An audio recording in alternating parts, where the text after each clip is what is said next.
دیکھیں عمران خان کی جو اسپیچ ہے نا اس کے حوالے سے تو ساری دنیا کو پتہ ہے اتنی زبردست تقریر عمران خان نے کی ہے وزیر اعظم نے, اس میں تو میرا خیال ہے کوئی بھی نہیں کہہ سکتا کہ دو رائے نہیں ہو سکتی. اور اس تقریر سے سب سے زیادہ جو پریشان ہوئے یہودی ہوئے ہیں, سب سے زیادہ یہودی پریشان ہوئے اس تقریر سے, کیونکہ کئی سالوں سے اسلام دشمن قوتیں میڈیا پہ جو پروپیگنڈا کر رہی تھی نا, اس پروپیگنڈے کو اس ایک تقریر نے اس پروپیگنڈے کی دھجیاں اڑا دی ہیں. کیونکہ ایک انتہائی ذمہ دار آدمی جو ایک اسلامی کنٹری کا وزیر اعظم ہے, ایک عام آدمی نہیں ہے,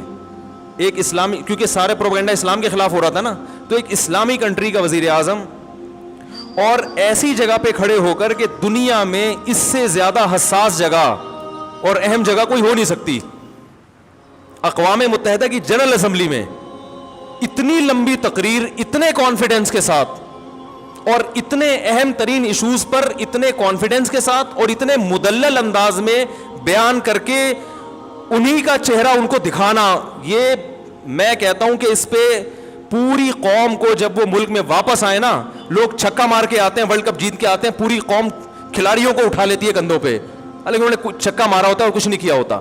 اس پہ پوری قوم کو بہترین طریقے سے خراج تحسین پیش کرنی چاہیے, جو میں سمجھتا ہوں کہ جتنی پیش کرنی چاہیے اتنی پیش کی نہیں جا رہی ہے. یہ بڑے دل گردے کا کام ہے کہ ایک ایسے حساس مقام پہ کھڑے ہو کر بھائی اتنے کانفیڈنس کے ساتھ آپ اتنے حساس ایشوز کو آپ اٹھائیں اور اتنے مدلل انداز میں. لکھی ہوئی تقریروں میں آپ کا پیغام چلا جاتا ہے, آپ کے جذبات نہیں جاتے. دیکھو اکثر عرب ملکوں میں لکھی ہوئی تقریریں پڑھ کے سنائی جاتی ہیں, اس سے لوگ موٹیویٹ نہیں ہوتے, کیونکہ اس میں یہ پیغام جا رہا ہوتا ہے کہ ان کو محکمہ اوقاف والوں نے یہ لکھ کے دیا ہے, یہ وہ پارسل کر رہے ہیں آگے, ان کے اپنے جذبات کیا ہے وہ نہیں. میں نے ایک سعودی وہاں دبئی میں ایک بڑے شیخ تھے, عالم تھے, ان سے میں نے پوچھا, میں نے کہا آپ کے یہ لکھی ہوئی تقریریں کیا ہے یار, اس سے تو فائدہ نہیں ہوتا لوگوں کو. انہوں نے کہا بھائی جو اگر کسی عالم کی اچھی استعداد ہو, وہ قرآن و سنت پہ بات کرے تو ہم اس کو پابند نہیں کرتے, لیکن لوگ ہی ذی استعداد نہیں ہوتے تو وہ پھر ادھر ادھر کی پھینکنا نہ شروع کرتے, اس لیے محکمہ اوقاف نے ان کو پابند بنایا گئی ہے. تو کہنا ہمیں کوئی وہ نہیں ہے. تو وہ مجھے بات ان کی بڑی مدلل لگی کہ بھائی وہ جو لوگ امامت کے لیے بھرتی ہونے کے لیے آتے ہیں ان میں اتنی صلاحیت ہی نہیں ہوتی, تو پھر وہ ادھر ادھر چلے جائیں. تو لیکن بہرحال لکھی ہوئی تقریر کا اثر نہیں ہوتا, آپ کے جذبات نہیں پتہ چلتے. اس تقریر میں جو وزیر اعظم ہیں, تو ابھی چھوڑ دو P T I, J you I, Jamaat Islami, Muslim league, ان سیاسی اختلافات یہ رہیں گے اور یہ ہمیشہ سے ہوتے آئے ہیں اور یہ ہوتے رہیں گے. ابھی آپ اس تقریر کو پاکستان کے وزیر اعظم کی تقریر کی حیثیت سے دیکھیں, آپ سمجھ رہے ہیں اس میں یہ اختلافات کہ پی ٹی آئی کیا کہتی ہے, جے یو آئی کیا کہتی ہے, جماعت اسلامی کیا کہتی ہے, مسلم لیگ کیا کہتے ہیں, وہ اختلافات اپنی جگہ ہیں, وہ ان کے اپنے اپنے رائے ہیں اور ہر ایک کی رائے کا احترام کرنا چاہیے. نہ میں کسی کو غلط کہہ رہا ہوں نہ صحیح کہہ رہا ہوں, لیکن میں یہ کہہ رہا ہوں کہ بھائی ہم اس وقت ایک پاکستانی قوم کی حیثیت سے, جس میں غیر مسلموں کو بھی شامل ہو جانا چاہیے, پاکستانی ہونے میں تو وہ بھی ہمارے ساتھ ہیں نا, ایک پاکستانی ہونے کی حیثیت سے ہمارے وزیر اعظم نے ایک ایسی حساس جگہ پر کھڑے ہو کر بہادری کے ساتھ, بڑے کانفیڈنس کے ساتھ ان مسائل پر بات کی ہے جن مسائل پر بہت عرصے سے بہت ہی غلط پروپیگنڈا ہوتا رہا ہے, اور بڑے کانفیڈنس کے ساتھ اور دلائل کے ساتھ بات کی ہے, جن دلائل کا ان میں سے کسی کے پاس جواب نہیں ہے. تو بھرپور طریقے سے اس پہ اپریشیٹ کرنا چاہیے, فیس بک پہ, یوٹیوب پہ. اور پہلے تو میں ان چیزوں کا قائل نہیں تھا اپریشیٹ کرنے سے کیا ہوتا ہے, لیکن جب میں دیکھتا ہوں نا میری کسی بیان پر لوگ اپریشیٹ کرتے ہیں, بڑا حوصلہ ملتا ہے انسان کو, تو اور خاص طور پر پڑھے لکھے لوگوں کی طرف سے. تو یہ انسان کی فطرت ہے, اگر آپ اس کو جو ہے وہ حوصلہ شکنی کریں گے نا کسی پر. تو ہمارے استاذ نے ایک بڑی پیاری بات کی. میں پہلے یہ ہوتا تھا کہ لوگ یہ نیگیٹو کمنٹ سے پریشان کیوں ہوتے ہیں, بھائی تم اللہ کے لیے کر رہے ہو کرتے چلے جاؤ, پازیٹیو کمنٹس پہ انسان خوش کیوں ہوتا ہے, بھائی تم اللہ کے لیے کر رہے ہو, جو نیگیٹو کرنا ہے نیگیٹو کرے. تو ہمارے استاذ نے کہا دیکھو انسان ہے نا انوائرمنٹ سے, ماحول سے متاثر ہوتا ہے. اگر سردی کا موسم ہوگا تو سردی لگے گی, چاہے آپ بزرگ ہوں چاہے آپ کتنے ہی پاورفل ہوں. گرمی کا موسم ہے تو گرمی لگے گی. تو جو ماحول چل رہا ہوتا ہے, لوگ آپ کی حوصلہ افزائی کر رہے ہیں, تو آپ کتنے ہی مضبوط کیوں نہ ہو, آپ اس سے متاثر ہوگے اور آپ کو ایک جذبہ ملے گا کہ یار ویل ڈن, زبردست, کہتے ہیں نا کیپ اٹ اپ. ٹھیک ہے, میرے 4 شادیوں پہ جو بیانات ہیں نا ان میں لوگ بہت کہتے ہیں کیپ اٹ اپ. جو کنوارے ہیں نا ان کے کیپ اٹ اپ, مفتی صاحب کیپ اٹ اپ. تو وہ ایسا انہوں نے بار بار لکھا ہوتا ہے لگ رہا ہوں صاحب زبردست, تو میں سمجھ جاتا ہوں یہ کما رہا ہے.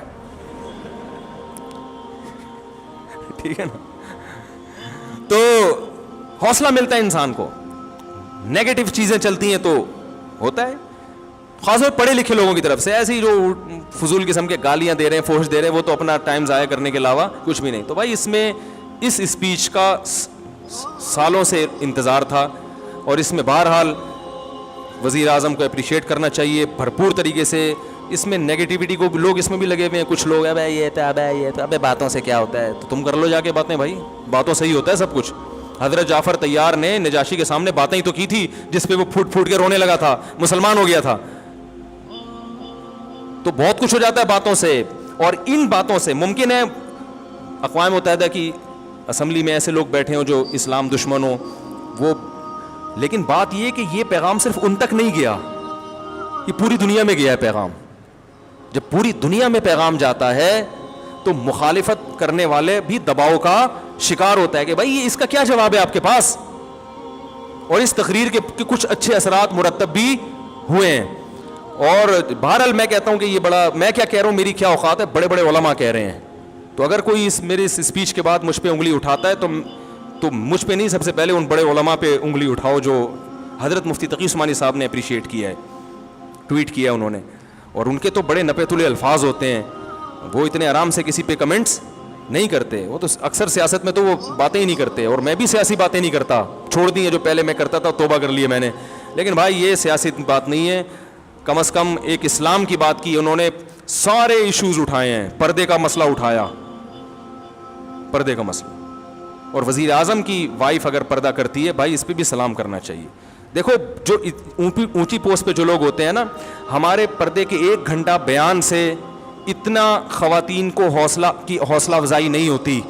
جتنا کسی ایسی بڑی شخصیت کی بیوی کو جب عورتیں پردہ کرتی ہوئی دیکھتی ہیں تو ان کے دل میں جو پردے کی اہمیت بیٹھتی ہے, اور پردے سے جو ایک وحشت تھی وہ ختم ہوتی ہے, وہ ہماری 1 گھنٹے کی تقریر سے نہیں ہوگی. سمجھ رہے ہیں؟ تو یہ سب چیزیں بھائی, پردے کا مسئلہ اٹھایا, توہین رسالت کا مسئلہ اٹھایا, کشمیر کے ایشو پر اتنی مدلل بات کی ہے, تو اور پھر دہشت گردی کا جو لیبل اسلام پہ